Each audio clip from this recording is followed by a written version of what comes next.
Hello everyone, welcome back. कैसे हैं आप सब? आई होप सभी अच्छे ही होंगे। भाई, सफ़ेद बालों की समस्या अगर आप किसी भी तीसरे बंदे से पूछते हो तो वो यही पूछेगा आपसे कि भाई मेरे बाल सफ़ेद होना स्टार्ट हो गए हैं इतनी कम उम्र में। चाहे से आपकी एज कुछ भी हो वो मैटर नहीं करता, लेकिन बाल आपके सफ़ेद होना शुरू हो जाते हैं।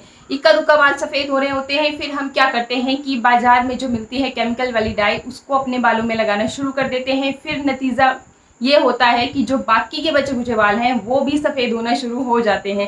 तो इसी चीज़ को ध्यान में रखते हुए आज मैं आपके साथ शेयर करने वाली हूँ एक नेचुरल तरीका, जिससे कि आप ये जो थोड़े बहुत आपके बाल सफ़ेद हो रहे हैं इनको आप रोक सकें, इनको आप काला कर सकें। साथ ही साथ जो बाकी के आपके बाल हैं वो भी आप सफ़ेद ना होंगे इस रेमेडी को यूज़ करने से, क्योंकि नेचुरल, फुल्ली नेचुरल है। घर पे हम खुद चीज़ों को इकट्ठा करेंगे, अपने आपके किचन में ही सारी चीज़ें आपको मिल जाएंगी। इधर उधर से आपको कुछ भी लाने की ज़रूरत नहीं पड़ेगी। सारी चीज़ें नेचुरल हैं और इनसे आपके बालों को कोई साइड इफ़ेक्ट नहीं है। उल्टा आपके बाल घने होंगे, लंबे होंगे, मोटे होंगे, काले होंगे। तो क्या है तरीका, चलिए मैं आपको रेमेडी को बनाने के लिए सबसे पहले तो हमें चाहिए प्याज के छिलके, जिन्हें हम वेस्ट मटेरियल सोच के फेंक देते हैं। तो जी हाँ, वही प्याज के छिलके हमने यहाँ पे इस्तेमाल में लाने हैं।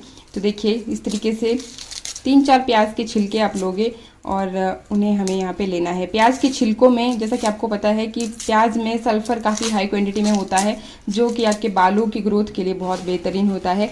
अगेन, जो ये प्याज के छिलके हैं इनमें भी सल्फ़र बहुत भरपूर मात्रा में होता है और साथ ही बालों को काला करने के गुण होते हैं। तो हमें ये छिलके इस्तेमाल में लाने हैं। ऐसे हम इन्हें फेंक देते हैं और आज की वीडियो देखने के बाद मुझे नहीं लगता कि आप दोबारा प्याज के इन छिलकों को कभी भी फेंकोगे। तो ये देखिए, लगभग इतने से हमने ये प्याज के छिलके लिए। अब हम क्या करेंगे, इसे गैस पे गरम करेंगे। छिलकों को गरम करने के लिए मैंने लिया है ये तवा। तवे को पहले हल्का गरम कर लिया, उसके बाद इसके ऊपर ये जो छिलके थे वो रख लिए हैं। अब लगातार चलाते हुए हमने इन छिलकों को गरम करना है। देखिए, कुछ इस तरह से जो आपकी गैस का फ्लेम है वो बिल्कुल लो रहेगा और लो फ्लेम पे ही आपको इनको लगातार चलाते हुए इस तरीके से जलाना है। जलाना मतलब देखिए, देखेंगे आप कि ये इनका कलर ब्लैक हो जाना चाहिए, लेकिन एकदम से नहीं जलाना है आपको इनको। बस हल्के आंच पे आपको इसको लगातार चलाते हुए गरम करते जाना है।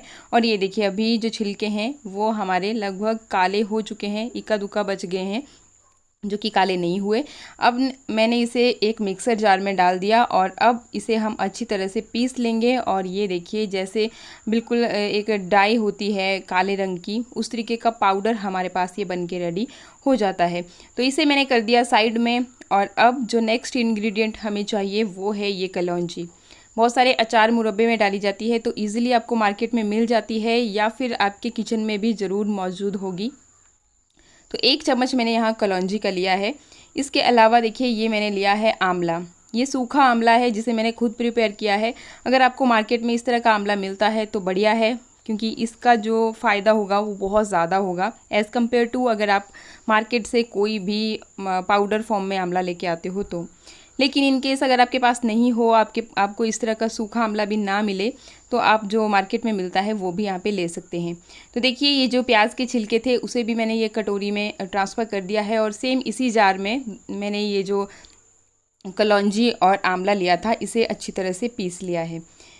अब देखिए क्या करना है आपको, दोनों चीज़ों की क्वांटिटी हम लोग सेम ही रखेंगे, छिलके भी और ये जो हमने तैयार किया अभी आंवला और कलौंजी का पाउडर ये भी। जैसा कि मैंने आपको बताया, अगर आपके पास इस तरीके का आंवला ना हो, इनकेस आपको ना मिले कहीं पर, तो आप ये वाला मार्केट वाला आंवला भी ले सकते हो। लेकिन अगर आप इस तरीके का ले रहे हो तो क्वांटिटी आप डबल ही रखिएगा, क्योंकि ये उतना इफ़ेक्टिव होता नहीं है, चाहे से कितना भी इसके ऊपर लिखा हो कि हाँ प्योर है। अगर आप कभी भी खुद से बनाए हुए आंवले के साथ इसको कंपेयर करते हैं तो आपको पता चलेगा कि बिल्कुल बहुत मतलब डिफरेंस होता है दोनों में ही, उतना प्योर ये नहीं होता। चलिए, अभी मैंने ली है ये लोहे की कढ़ाई और इसमें हम ऐड करेंगे कोकोनट ऑयल। आप कोकोनट ऑयल अगर आपके पास ना हो तो आप सरसों का ऑयल भी इस्तेमाल कर सकते हैं। अब क्या करेंगे हम कि ये जो हमने छिलके का पाउडर और कलौंजी और आंवला का पाउडर तैयार किया था, 1-1 चम्मच हमने इस ऑयल में ऐड कर लेनी है। अच्छी तरह से हम इसे मिक्स कर लेंगे एक बार, ताकि सारी चीज़ें अच्छे से मिक्स हो जाएं। साथ ही मैंने इसमें ऐड किया है ये हिबिस्कस पाउडर, गुड़हल के फूलों का पाउडर है ये मेरे पास मतलब यहाँ पे इजीली मेरे को कहीं पे गुड़हल के फूल नहीं थे मेरे पास, तो मैंने यहाँ ये मतलब ऑनलाइन ही परचेज़ किया था, वो वाला मैं इस्तेमाल कर रही हूँ।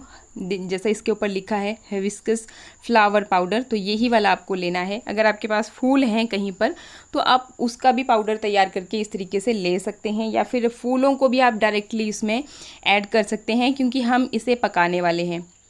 देखिए अभी सारी चीज़ों को मैंने अच्छी तरह से मिक्स कर लिया है, और ये जो हमने 3-4 चीज़ें ली हैं सब की सब बालों को काला करने के लिए बहुत ही बेनिफिशियल हैं। मतलब नेचुरल अगर डाई आप कभी भी बनाना चाहें तो इन सारी चीज़ों का इस्तेमाल ज़रूर करें, तभी आपके बाल काले होते हैं। आंवला नेचुरली बालों को काला करने अगर आप गूगल पे सर्च करोगे तो आपको पता चलेगा कि ये सभी चीज़ें बालों को काला करने के लिए फ़ायदेमंद होती हैं, और इन्हीं की हेल्प से बाल काले होते हैं। देखिए अब मैंने क्या किया, जो हमने ये कढ़ाई में सारी चीज़ें ऐड की थी, मिक्स की थी, इसको चढ़ा दिया है गैस पे, और गैस पे चढ़ाने के बाद लगातार आपने इसे चलाते रहना है ताकि कोई भी चीज़ नीचे जल ना जाए, बस मिक्स होती रहनी चाहिए और पकनी चाहिए। तो इस तरीके से आप किनारों से भी इसे हटाते चलेंगे और लगातार चलाते हुए फिर इसे कुछ देर के लिए गरम करेंगे, लगभग 3-4 बॉईल तक आ जाएं। इस तरह से कम आंच पे ही आपको ये काम करना है। अभी मैंने इसे रख दिया साइड में, और अगर आप ओवरनाइट इसे रखते हो तो देखोगे कि इसका कलर जो है बिल्कुल ब्लैक हो जाता है, बिल्कुल डार्क ब्लैक, जैसे कि डाई आपको मार्केट में मिलती है। इसे आप स्टोर करके भी रख सकते हैं, कांच के जार में ही आपको इसे स्टोर करके रखना है, और बाकी जितना अभी आपको अपने बालों में लगाना है उतना आप लगा सकते हैं। तो देखिए बालों को लगाने के लिए हमने क्या करना है, पहले अपने बालों में अच्छी तरह से कॉम्ब कर लीजिए ताकि कोई भी गांठें जब आप इसे इस्तेमाल कर रहे हैं तो आपके बाल उलझे ना।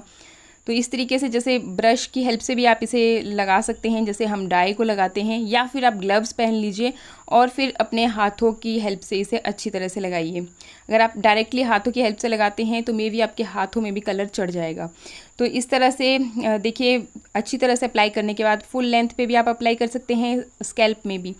मैंने अब बालों का बन बना लिया, और अब बन बनाने के बाद मैं बालों को इस तरीके से टॉवल की हेल्प से लपेट करके रख दूँगी, लगभग 1 या 1.5 घंटे के लिए, मतलब मिनिमम मैं बता रही हूँ। बाकी आप 2 से ढाई घंटे इसे अपने बालों में रख सकते हैं, बाद में अपने बालों को शैम्पू कर लीजिए। अभी आपको मैं रिजल्ट दिखाती हूँ फाइनल। इसको यूज़ करने के बाद आपके बालों में आप देखोगे तो बिल्कुल ब्लैक शाइन आपको नज़र आएगी, साथ ही आपके बालों में हैवीपन आपको महसूस होगा। तो इससे आपके बाल काले, घने, लंबे, मजबूत, मोटे होते हैं। जैसा कि अभी आपने देखा, मैं अपने बालों को काला करने के लिए इन्हीं रेमेडीज़ का इस्तेमाल करती हूँ। इनसे क्या होता है कि ये जो आपके इक्का दुक्का बाल हैं वो भी काले हो जाते हैं, साथ ही साथ आपके जो बाकी के काले बाल हैं वो भी ख़राब बिल्कुल भी नहीं होते। साथ ही साथ ख़राब होने के बजाय आपके बालों का टेक्सचर बहुत ही अच्छा हो जाता है। काले, घने, लंबे होने के साथ साथ अगर आपके बाल झड़ रहे हैं तो बालों का झड़ना भी बंद हो जाता है। तो यही बेनिफिट होता है नेचुरल रेमेडीज़ का। आई होप मेरा ये वीडियो आपको अच्छा लगा होगा, नॉलेजेबल लगा होगा। अच्छा लगे तो लाइक, शेयर, सब्सक्राइब का बटन दबाना भी बिल्कुल मत भूलिएगा। मिलते हैं फिर नेक्स्ट वीडियो में, तब तक के लिए नमस्कार, थैंक यू।